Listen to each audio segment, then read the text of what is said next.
অভ্যুত্থানে অংশগ্রহণকারী অভ্যুত্থানের নেতৃত্বদানকারী শিক্ষার্থীদের আপনারা নিরাপত্তা দিতে পারছেন না, তাহলে কিসের সেই অভ্যুত্থানের চেতনা আপনাদের?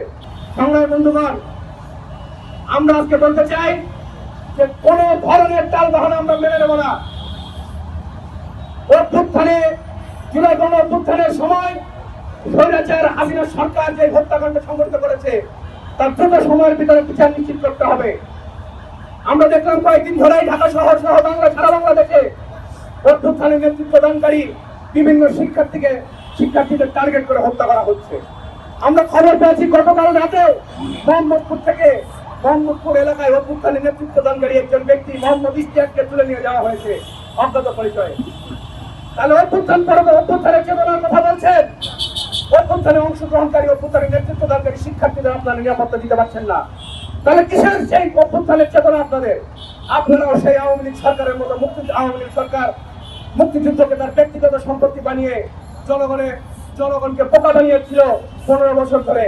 আপনারাও জুলাই গণ অভ্যুত্থানকে আপনাদের নিজস্ব সম্পত্তি বানিয়ে জনগণকে বোকা বানিয়ে চলেছেন। আমরা দেখলাম যে জাতীয় নাগরিক কমিটি, যাদের এক হাত সরকারে আর এক হাত সরকারের বাইরে, তারা নাকি মিটিং করেছে। স্থানীয় যারা কাউন্সিলর ছিলেন বিগত সরকারের সময়ে তাদের নাকি পদে পুনর্বহাল করতে হবে।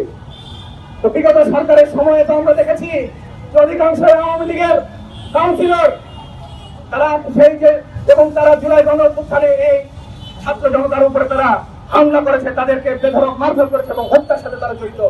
তাহলে সেই হত্যাকারীদের আপনার পুনর্বাসনের প্রক্রিয়া শুরু করেছে।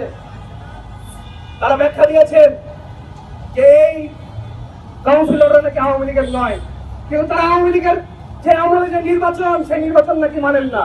তাহলে আওয়ামী লীগের আমলে কোন নির্বাচনই তো সুষ্ঠু নির্বাচন হয় নাই। তাহলে সেই নির্বাচনে যারা জিতে এসেছেন, যারা সেটা বিএনপির কাউন্সিলর হোক, জামাতের কাউন্সিলর বা স্বতন্ত্র কাউন্সিলর হোক, তারা কি আওয়ামী লীগের সাথে কোন ধরনের লিয়াজ না করে তারা জিতে বের হয়েছেন? বাংলার জনগণ এত বোকা যে আপনাদের এই ধরনের কুযুক্তি তারা মেনে নেবেন?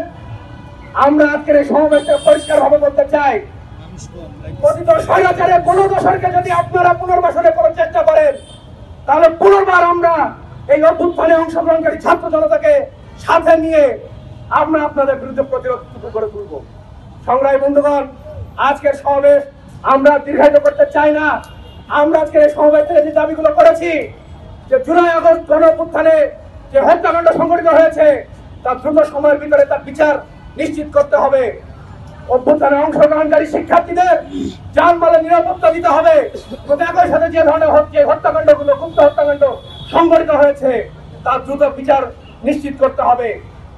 এবং সেনা কর্মকর্তা, এবং গতকাল আমরা দেখেছি যে কুমিল্লায় একজন রিক্সা চালককে বেধড়কভাবে পিটিয়ে হত্যা করা হয়েছে। সকল হত্যাকাণ্ডের সুষ্ঠু বিচার নিশ্চিত করতে হবে। আপনারা যদি এই ধরনের এই বিচারগুলো নিয়ে কোনো ধরনের পূর্ববর্তী স্বৈরাচার সরকারের মতো কোনো ধরনের টালবাহানা করে থাকেন, তাহলে তার পরিণাম ভালো হবে না।